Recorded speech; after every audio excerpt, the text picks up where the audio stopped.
বর্তমানে ভারত পাক যুদ্ধ আবহে দেশ সেবায় যোগদান করবে মনোরঞ্জন। তার কঠোর পরিশ্রমের পর মিলেছে সফলতা।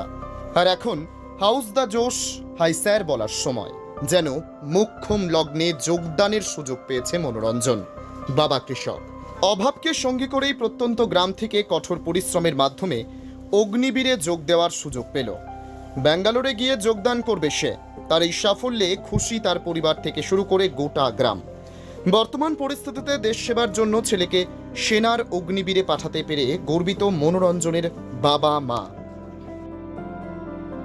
এই যে একটা যুদ্ধের আবহাওয়া তৈরি হয়েছে, ধরে নেন যুদ্ধ চলছেই, হ্যাঁ, বর্ডারে ফায়ার চলছে, আর তার মধ্যেই আপনার ছেলে যাচ্ছে, কি বলবেন এই বিষয়টা? সে তো একটা দ্বিধাবস্তু আছে বিষয়টা। আজকে মানে কি বলি, আর নিজের সন্তান যেহেতু সেখানে কতটুকু আঘাত পাওয়ার ব্যাপার সেটা তো আর বলার কোনো অবকাশ